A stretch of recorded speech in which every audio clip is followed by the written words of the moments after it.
نحمده ونصلي ونسلم على سيدنا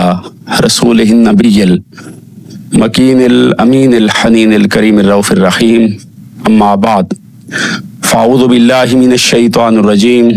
بسم الله الرحمن الرحيم قال الله تعالى في كتاب المبين إنك لعلى خلق عظيم صدق الله مولانا العظيم اللهم صل وسلم وزد وبارک علی سیدنا و مولانا محمد النبی الامی وعلی آلہ وصحبہ کما تحب و ترضی. الحمدللہ آج قبلہ پروفیسر ڈاکٹر غلام محی الدین نقشبندی صاحب کے ادارے کا وزٹ کرنے کا موقع ملا ہے. بہت دل خوش ہوا آپ کا کام دیکھ کر، آپ کا ادارہ دیکھ کر، آپ کے ساتھیوں کی محنت دیکھ کر. اور یہ ہارون آباد کے لوگوں کی خوش بختی ہے اور خوش نصیبی ہے کہ یہاں پر آقا علیہ الصلوۃ والسلام کے دین متین کی جو روح ہے وہ اخلاقی اور دینی تعلیم و تربیت ہے، اور اس کے حوالے سے اتنا شاندار ادارہ یہاں پر معرض وجود میں آیا ہے. میں قبلہ ڈاکٹر صاحب کو اس خوبصورت کام کی انجام دہی پر مبارکباد پیش کرتا ہوں. اللہ رب العزت آپ کے وجود کو اس شہر کے لیے، ہم سب کے لیے وجود مسعود بنائے، اور یہ ادارہ حقیقی طور پر دین اسلام کی خدمت کا جو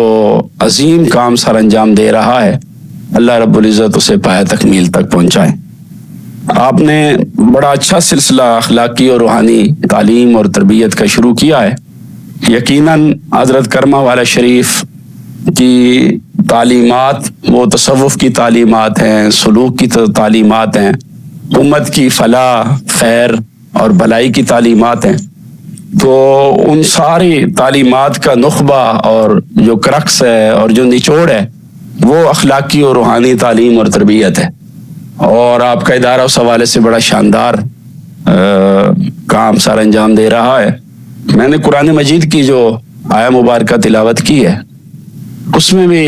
حضور نبی اکرم صلی اللہ علیہ وآلہ وسلم کا جو انٹروڈکشن اللہ رب العزت نے بیان کیا ہے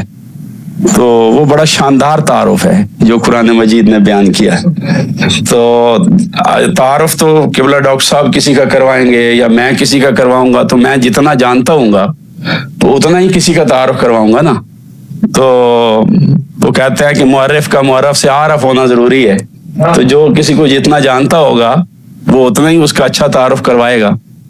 اب سرکار دو عالم صلی اللہ علیہ وآلہ وسلم کا جب انٹروڈکشن کروانا تھا قرآن مجید کے اندر،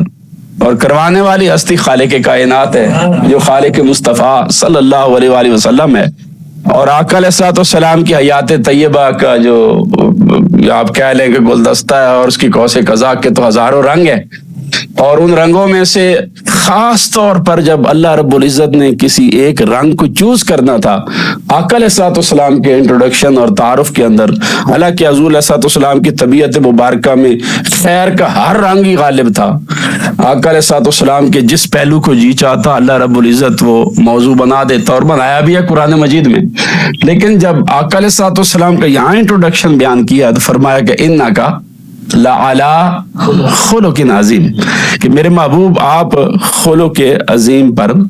قائم ہیں. یہ ترجمہ کر لیں گے لعلی ہے، ان حرف ظروف مشبہ بالفعل ہے، انکا اور لعلی. یہ علا پر جو لام ہے چونکہ حرف مشبہ بالفعل آیا تو یہ لام مزالہ کا ہے، تو تاکید کا فائدہ دیتا ہے، تو یہاں پر خبر پر اس کو آ گیا ہے. تو اس سے پہلے آپ کو اس لا علا جو کہ جار مجرور ہے،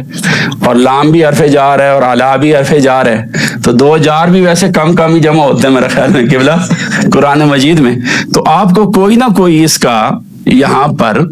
متعلق تلاش کرنا پڑے گا، چونکہ آیت میں یہ جو ظرف ہے یہ ظرف مستقر ہے،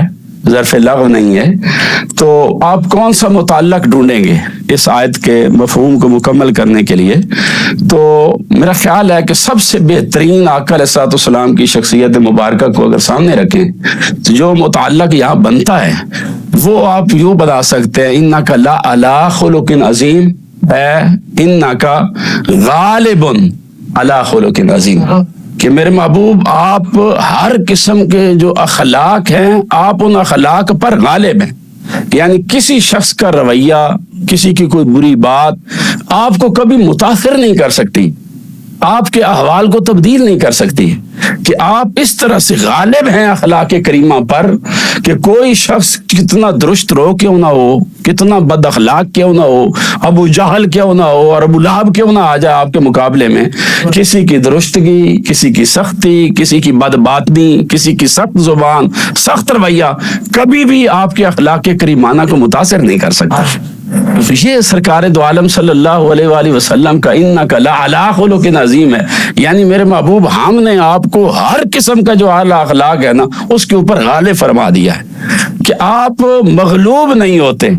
اخلاق کے معاملے میں آپ ہمیشہ غالب رہتے ہیں کہ کسی شخص کی کوئی بھی غلط بات آپ کو کبھی بھی متاثر نہیں کر سکتی۔ یہ تو ہمارے پیغمبر صلی اللہ علیہ وآلہ وسلم، ہمارے ماں باپ ان پہ قربان ہو، تو ان کا انٹروڈکشن خود اللہ رب العزت نے قرآن مجید میں کروایا، اور بدقسمتی ہے ہماری کہ آج ہم آقا علیہ الصلوۃ والسلام کی شخصیت مطہرہ کا جو خاصہ قرآن مجید نے بیان کیا اخلاقیات کا، اسی سے محروم ہوتے جا رہے ہیں۔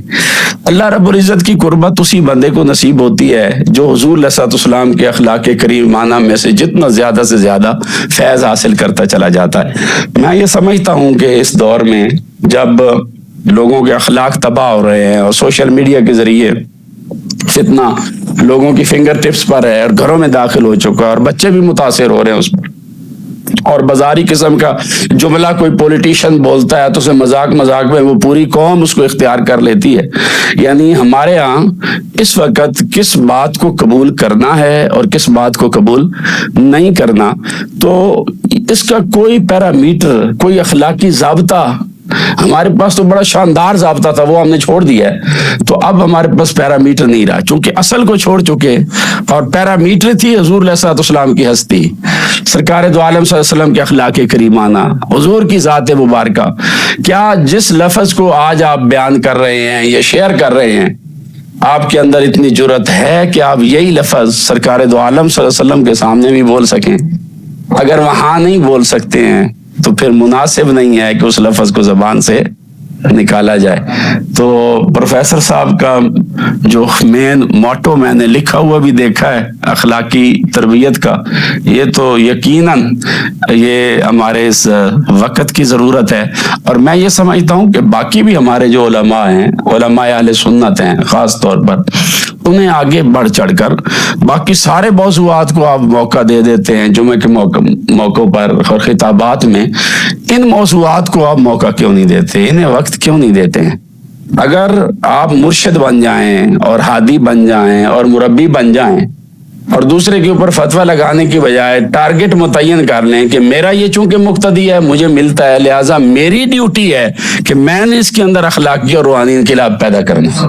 تو ہر بندہ اگر پروفیسر غلام محی الدین بن جائے گا تو ہارون آباد کتنا خوبصورت لگے گا۔ تو اللہ رب العزت آپ کی یہ جو خوبصورت خدمات ہیں اللہ پاک انہیں قبول فرمائے، اور سلسلہ عالیہ نقشبندیہ بلکہ چاروں سلاسل، ان کی تصوف کے تو سلاسل کی جو بھی ہیں ان کی تو پوری تعلیمات کا نچوڑ ہی اخلاق، بالکل یہی ہے۔ اللہ پاک آپ کی کاوشیں قبول فرمائے اور آپ کو ایک مسلک کا نمائندہ نہیں بلکہ تصوف کے جو چاروں چشمے ہیں ان کا نمائندہ بن کر اپنا کردار ادا کرنے کی توفیق عطا فرمائے۔ ہم منہاج القرآن کے پلیٹ فارم سے آپ کا جو کام ہے اسے بہت خوبصورت نگاہ کے ساتھ دیکھتے ہیں۔ ہم یہ سمجھتے ہیں کہ آپ وہ کام کر رہے ہیں جو منہاج القرآن کرنا چاہتا ہے۔ ہم آپ کے کام کو اپنے کام سے جدا نہیں سمجھتے، آپ کے مشن کو اپنے مشن سے جدا نہیں سمجھتے، اور آپ کبھی بھی ہمیں انشاءاللہ اپنے آپ سے جدا محسوس بھی نہیں کریں گے، اور جب بھی کبھی کہیں بھی ہماری ضرورت ہوگی انشاءاللہ، اور ہم بھی یہ محسوس نہیں کرتے کہ قبلہ پروفیسر صاحب ہم سے کوئی جدا ہے۔ ہم سمجھتے ہیں کہ قبلہ پروفیسر صاحب منہاج القرآن کے مشن کا ہی کام کر رہے ہیں۔ منہاج القرآن جو صحیح تصوف ہے اس وقت اس کا علم بردار ہے، علم کی قدروں کا علم بردار ہے۔ جو حقیقی علماء ہیں، ہم تو کسی دوسرے مسلک کے بھی آ جائیں جو ماڈریٹ ہے، امن کے لیے، جو جوڑنے کے لیے کام کرے، امن کے لیے کام کرے، پھوڑنے والا کام نہ کرے، فرقہ واریت نہ پھیلائے، تعصبات نہ پھیلائے، ہم ان سب کو سلام پیش کریں۔ تو ہم حضور علیہ السلام کی امت ہیں، اور امت جو ہے اس میں اجتماعیت کا رنگ ہی اس کو امت بناتا ہے۔ اللہ تعالی ہمیں یہ اجتماعیت اختیار کرنے کی توفیق دے۔ وما علینا الا البلاغ۔